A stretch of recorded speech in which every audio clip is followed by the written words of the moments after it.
The following is a special presentation of Tony Curry Radio. Keep your mission on your mind and your mind on your mission. This is Mission Minded with Michael Coleman. Welcome back to Mission Minded. Keep your mind your mission and mission on your mind. Look at that brand new background he's got. He is Michael Coleman, the CEO of the Heart of Alabama Food Bank. I love having him on. We also do a show called Bite by Bite right after the show. So make sure you check it out. Specific to Feeding America and the Alabama Food Bank. First of all, how are you doing? Everything good?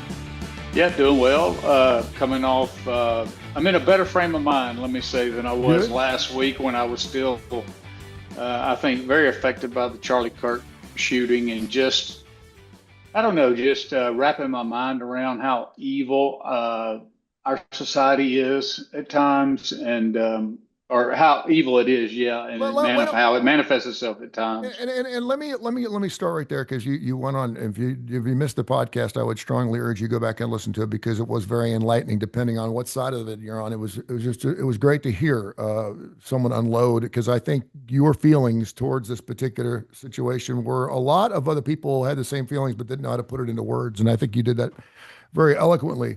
I got a friend of mine who.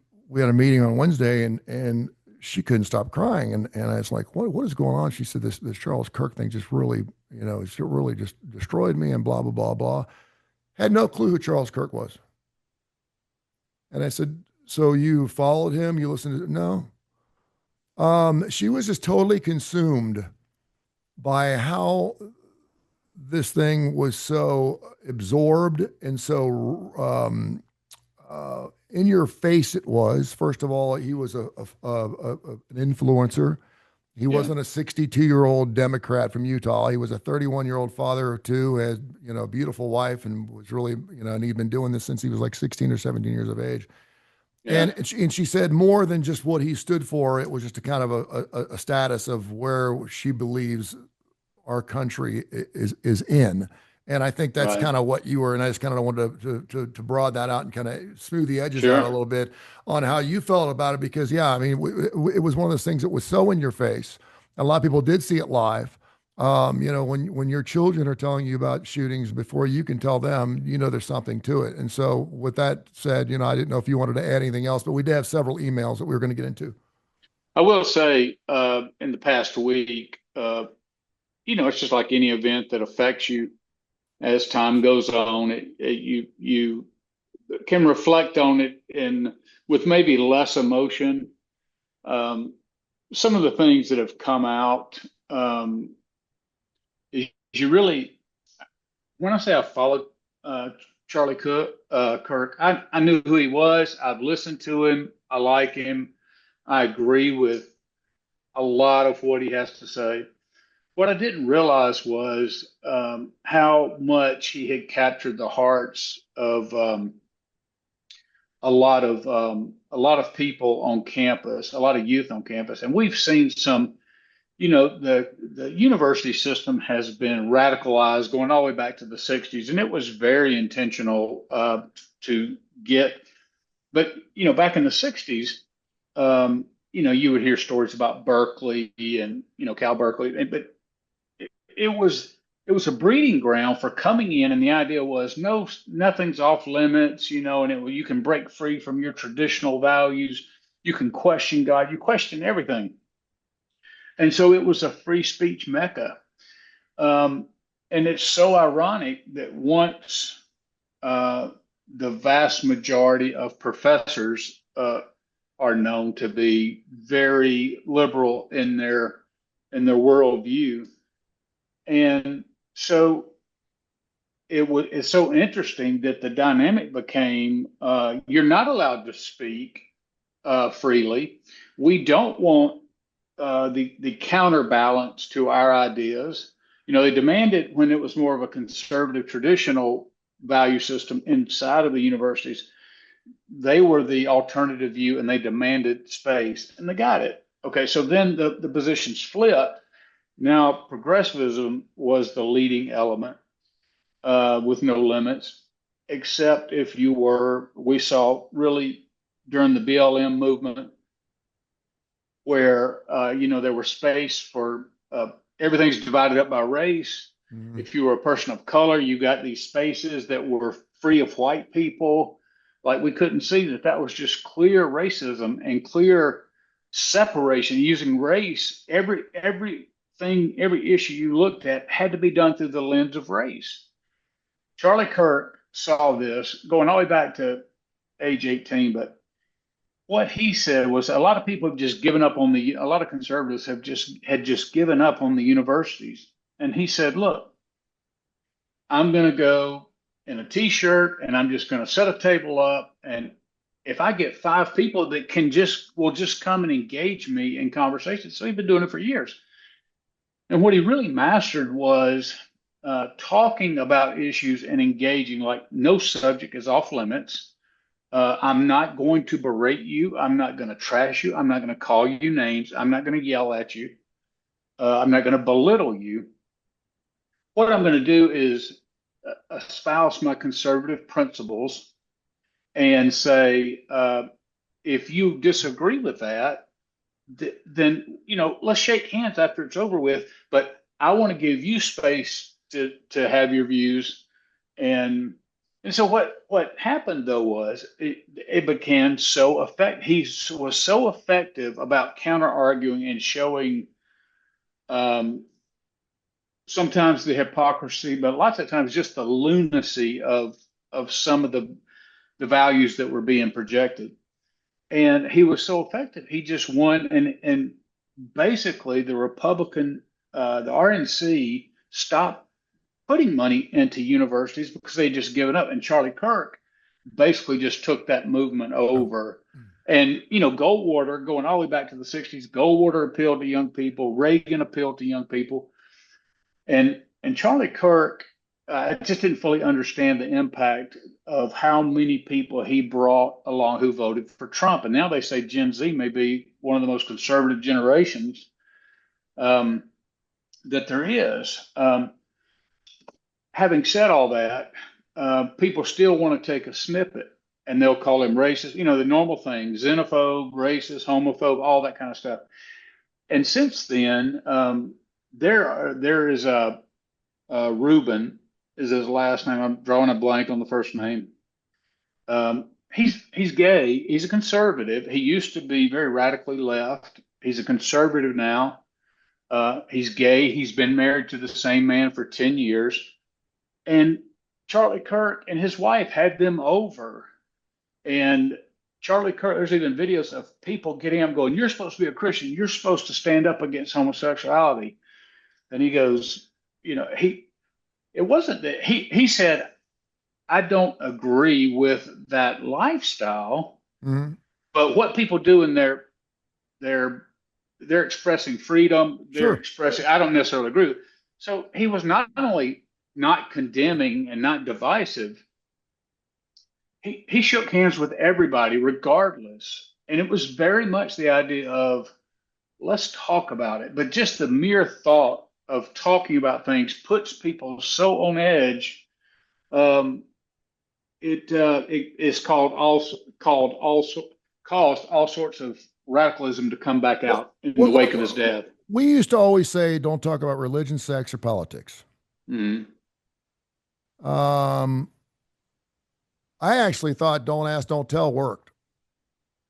I don't care if you're gay. You want to be in the military? Yeah. I don't care. You shoot just like I shoot. You go protect me. I protect you. Blah, Yeah. blah, blah, blah. You're on a basketball team with me. I don't care. It doesn't matter. I don't need to know about it. It's not something you need to put a sign up. I don't do it because I'm a heterosexual. You don't do it because you're a homosexual. Yeah. It worked. And for whatever reason, people feel like, well, I have to let people know how I feel. Well, you don't. We have gotten so away from that. That's why we had partitions when we voted. So people would not see what we were voting for. Hell, I was in line at the last time and people were like, well, who you voting for? Who you voting for? You would have never done that 20 or 30 years ago because it was private. Yeah. It was respected. You didn't, unless you wanted to get out there and talk about party lines. I think the one thing that for people that didn't understand Charlie Kirk, and I'm not going to pretend I did, I'm a unifier. Yeah. I'm not a confrontational guy. I'm not. Yeah. I probably don't say enough. I don't stand up for myself when I probably should. there's a couple of times when I've gone off and it's felt pretty doggone good. But there seem to be too many mouths, whether they're quiet, loud, big stick, small stick, that are in our faces constantly now because of social media and our news cycle moving over so over that are constantly wanting to debate things. Yeah. And it's debate, debate, debate, debate, debate. And it's all about, I disagree with you. Let's talk about it. And I don't know why we have to have those things. We're all human. We're all different. We all have different religious backgrounds. We all have different sexualities. We all have different teams we like. And for us to have to sit there and let everyone know exactly how we feel about everything is not the way we were created. Well, let me Do you give know what a I'm saying? Do you know little. what I'm saying? It's real easy I to do go know, back. Yeah.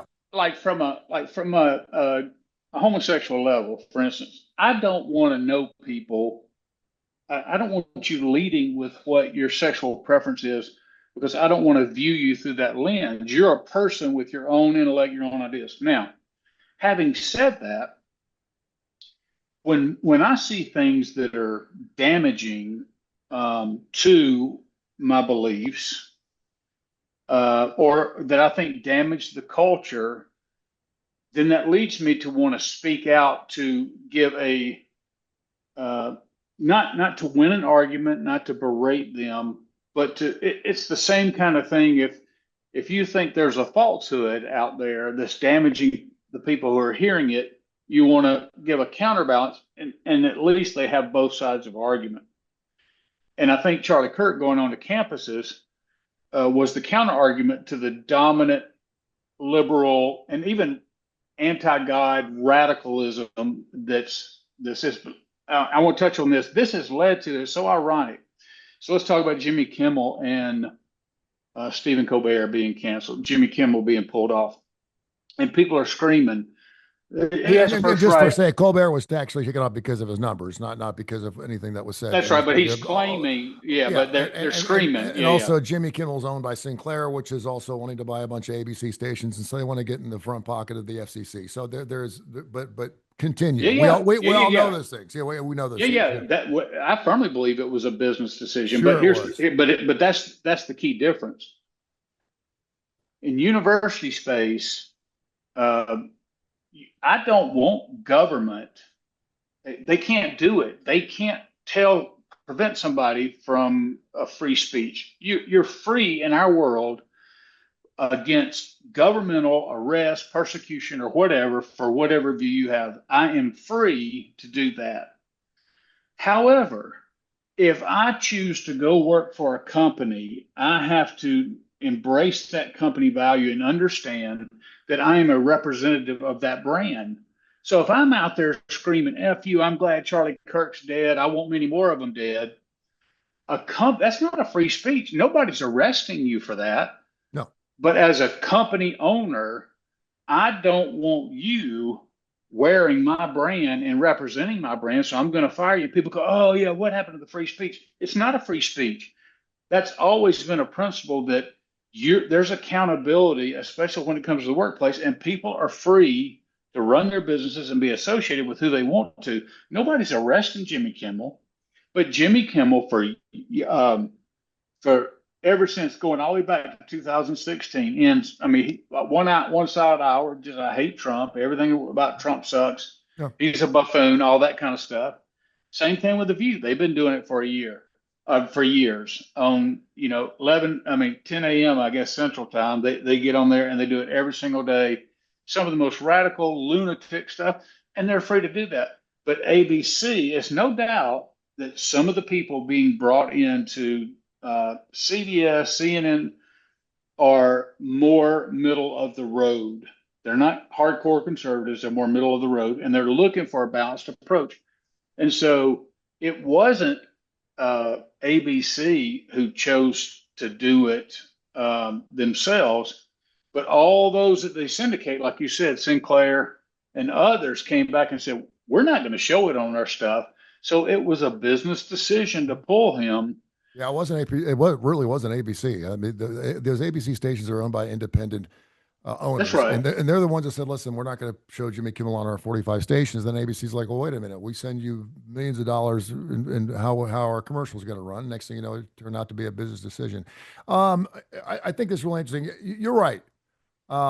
We can say and do whatever we want, and that's one of the disciplined, obedient things that a democracy has to deal with. We're given free will, free reins to do and say whatever you want, but it doesn't mean there's not going to be ramifications for it, right?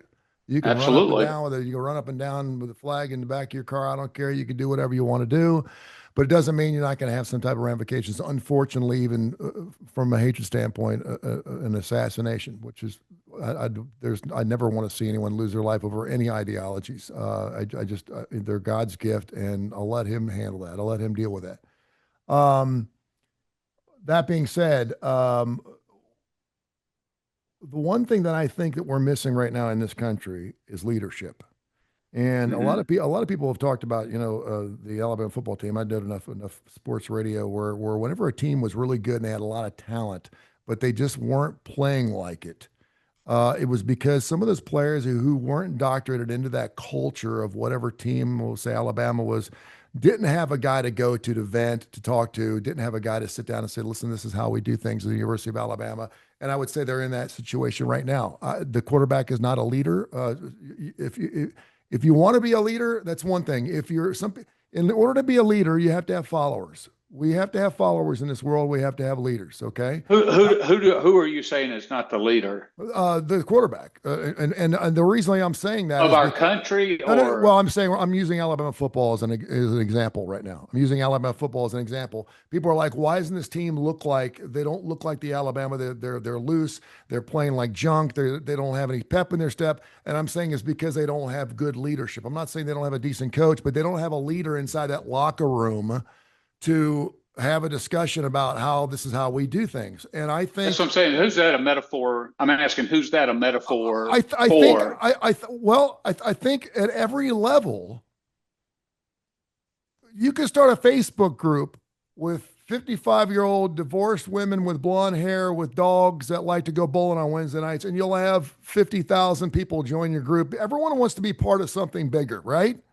And Okay, yeah, I think because of that, we're all wanting to find that person. Not to say they're not leaders, but I think that's where Charles Kirk was really. And please listen to me, hear me out. I'm not saying yeah, I'm not saying it was a cult situation, but that's how cult people do it. People that yeah. are involved in cults go, God, I can't believe I actually was in this organization for 5 years. Well, how did I not see this? How did I allow this guy to sleep with my wife for 5 years? Because we are just so many sheep that are looking for this bigger, more logical idea that and a lot of times it's because we're lost. It's biblical. We're lost children. And so I'm just wondering, and I know I'm throwing something So totally big out there. here's my counter to that. And I'm not I saying that to be countered, but by any stretch, I'm just saying I think we have a leadership problem in this country, and I think it starts at the top. All right. Well, so here's my response to that. I'll say this. I think you're right, but I don't think it's the leadership. I think what happened was going back to 2000, conservatives, especially white male, of which I will attest to having this, was absolutely shut down without a voice. We're Uh, told sit down and I take your agree. medicine. And so anytime you spoke up for either traditional values or you said, wait a minute, you're just bringing in a new form of racism. You're making me the bad guy for a whole host of reasons, whether it was white privilege or cultural appropriation or your ancestors on and on and on. So they reduced the white male, the majority of this country, the largest segment of this country, to where they couldn't have a voice. And it's people like, whether you agree with Trump's policies or not, the one thing that people do admire is Trump did stand up to that and say, cancel me, but this is what I think is right, Mhm. and he's going to be the microphone for that. Well, Charlie Kirk wasn't. I think they were aligned politically. Charlie Kirk's approach was a much more, it was just sometimes as firm as Trump, but it really came from a place of love, which is, he saw the deterioration. He spoke about lots of times.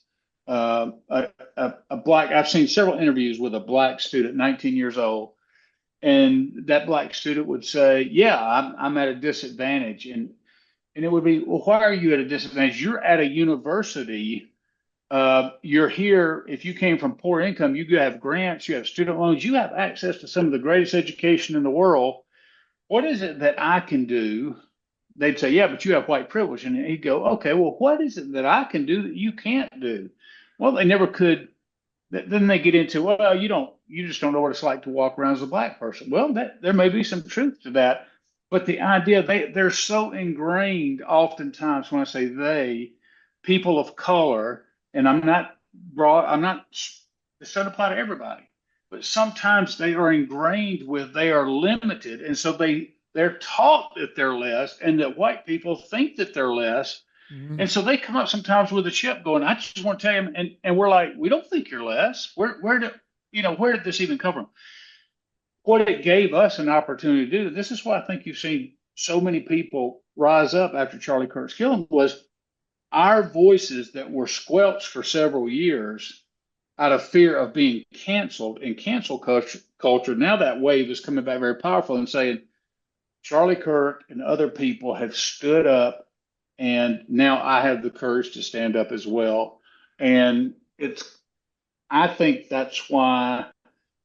Now, I'm not saying that everybody who's standing up speaking is that I agree with, or that I think they're doing it with the right heart and the right spirit, but it's just very ironic to me that how can everybody of, I mean, the loudest voices, the BLM movement was all about shutting down speech and all about shutting down individualism and all the things that stand out. And we just took it. We swallowed it year after year after year. And the pendulum has swung back. And now they're crying, "Wait a minute, where's this cancel culture coming from?" Yeah. They Jimmy Kimmel was on the leading edge of promoting cancel culture for anybody who did anything wrong.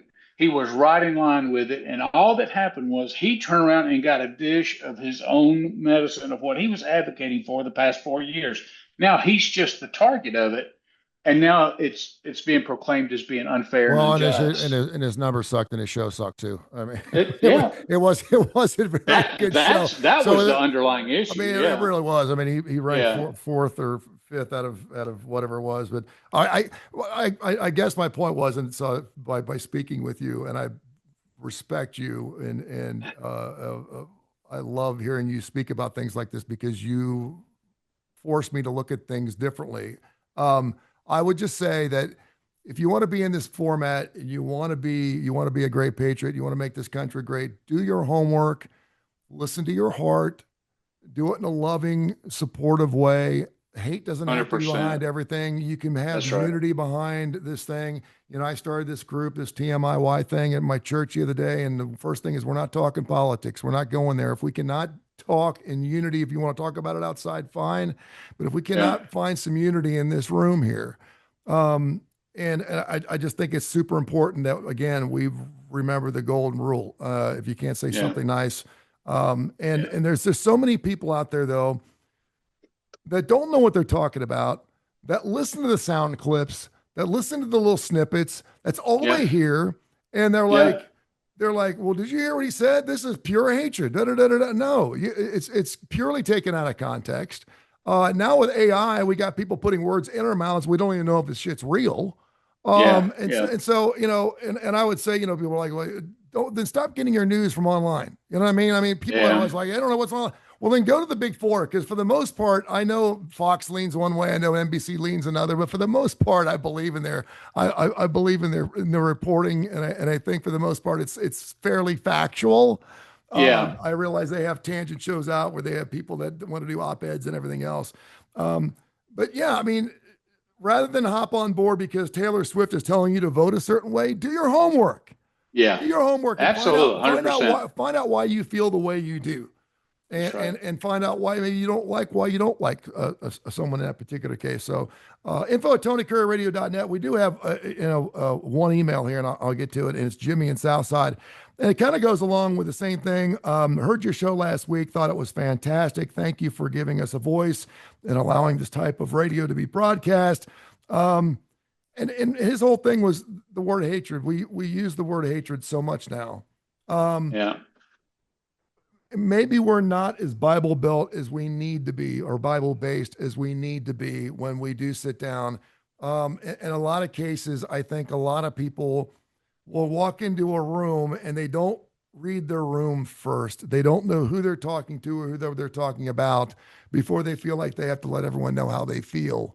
And sometimes, if I see a guy who's a Democrat and I'm a Republican and he's sitting on the side of the road with a flat tire, hell yeah, I'm going to help him at 3:00 in the morning. Come on. I mean, please. Well, I think how we got there, probably what he's referring to is that when conservatives have stood up to espouse a different view that brings accountability to someone's life, people have classified that, particularly on the left, as hate speech. So I'll give you a quick example. So you see a lot of black conservatives who've come out and they've talked about the breakdown of and we touched on that a little bit, the breakdown of the African-American family, and where it's 75% of young black males are raised without a father in the home. And so then the question is, well, why won't black men stay in the home? All the deterioration of that culture?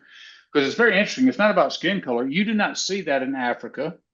You do not see that in other places. You don't see it with other ethnic people. It's primarily, it is everywhere. Don't get me wrong, but you don't see it to the extreme levels in any other culture as you do Black Americans. And so there's something specific, and you can actually trace this back to government intervention back to the 60s. Statistically, you can track that and show how. And so, like when somebody, a young woman gets pregnant, African American woman, she doesn't have anybody there to take care of her. She instantly goes on Medicaid, doesn't have to pay any. There's no cost to it. She has the baby. She gets good health care. And she may have 3, 4, 5, 6, whoever. And if somebody stands up and says something, it's not hateful to say, well, you're enslaving yourself to poverty because you can't pay for daycare. You're going to have to stay at home, take care of these children. You keep having children year after year after year, no different fathers. Yeah. And to stand up and say that's harmful to your children, people will say that most people would say, yeah. I mean, most people, I think the vast majority would say, yeah, that's not preferred. Some people would categorize that as hate speech and bigoted and all of those things. So what happened was we heard that for so long that when you can't deal with the argument, when you can't look inwardly and just look at an argument and say, yes, that makes sense. But what they do is they oppose you, but they can't oppose you factually. So what do? They yell, you're a bigot. You're a homophobe, you're a whatever it is, xenophobe, on and on and on, in an effort to assassinate your character and nullify the effect of what you're actually saying. And look, I've been through it 1,000 times where, to me, I was in love trying to communicate something because I thought somebody was being hurt by it. I cared about that they were being hurt by it. And if they were a person of color, or if they were a woman, I can be called misogynistic. And I'm like, I'm not talking down to women. I'm trying to help somebody who's in a tough situation. What I'm saying just may highlight what's broken in their life, or it may be bringing accountability, because everybody, including myself, needs accountability in their life. And when people don't have it and you bring it, oftentimes you get all sorts of terrible things said about you. And I think that's what he's saying. It's good not to have to hear that it's hate speech, that because most of us just look at it as that's just common sense. It's not hate speech. It's not good for anybody to have multiple children. I don't care what race you are, multiple children without fathers, where a mother is raising the family in a poverty environment. It's not good for them. It's not healthy. It's not setting them up for success in life. It's not hate speech. It's just a fact. Amen to that, brother. I appreciate you. Mission mind, keep your mind, your mission your mind. If you got some emails, we got a ton of emails. We could probably do some more next week on this. I don't think this topic is going to be going away anytime soon. Info at TonyCurryRadio.net. Info at TonyCurryRadio.net. BBB is up next right here on TKR.